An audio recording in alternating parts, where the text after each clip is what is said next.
திரும்பி பார்த்தா நம்ம கிட்ட இருந்தது நமக்கு கிடைச்சதில்ல அப்படியே இருக்கும். யாரும் எடுத்து போற போறதுங்க. இனிமே என்ன கிடைக்கலாம் அப்படிதான் பார்க்கணும். திரும்பி பார்த்து சந்தோஷப்பட வேண்டியதானே. நம்ம என்னென்னமோ நம்ம அனுபவிச்சதுதான். ஒன்னும் யாரும் எடுத்துட்டு போக முடியாது. நீங்க சாப்பிட்ட சாப்பாடு, ருசிச்சது, பார்த்தது எல்லாமே உங்ககிட்ட தான் இருக்கும். அது யாரும் கடவுள் எல்லா மனுஷனுக்கும் கஷ்டத்தை தருவாரு. கஷ்டம் ஒண்ணு தந்தாதான் சந்தோஷமா இருந்தோன்ற புத்தியே நமக்கு வரும். இனிமே சந்தோஷமா இருக்கலாம்னு தோணாது. சே, நம்ம சந்தோஷமாவும் இருந்திருக்கோம். சந்தோஷத்தோட டிஃபரன்ஸ் புரியும்.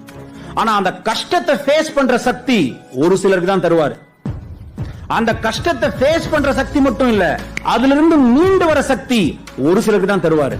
அதுல இருந்து மீண்டு வந்தாலும் இனிமே நமக்கு அடுத்து வர போறவங்க கஷ்டப்படாம இருக்கிற ஞானம் ரொம்ப சிலருக்கு தான் தருவாரு. அந்த சிலர்ல சிறந்த சிலர் தான் நீங்க. தேக்கு மரம் போய் வாழை மரத்திட்ட கேட்டுச்சான், உன்னை விட நான் தான் உறுதியானவன், உன்னை விட நான் தான் மதிப்பு மிக்கவன், உன்னை விட நான் தான் எல்லா வகையிலும் உயர்ந்தவன். ஆனா மக்கள் உன்னைத்தானே கொண்டாடிக்கிட்டு இருக்காங்க. எல்லா மங்களகரமான நிகழ்ச்சிக்கும் வாழை மரம் தானே கட்டுறாங்க. உன்னை ஏன் எல்லாரும் கொண்டாடுறதுக்கு என்ன காரணம்னு வாழை மரம் சிரிச்சுக்கிட்டே சொன்னது, நீ இறந்த பின்புதான் மற்றவர்களுக்கு பயன்படுகிறாய். நான் இருக்கும் போதே பூவாக, கனியாக, காயாக, தண்டாக இருக்கும் பொழுதே, வாழும் பொழுதே மற்றவர்களை வாழ வைத்துக் கொண்டிருக்கிறேன்.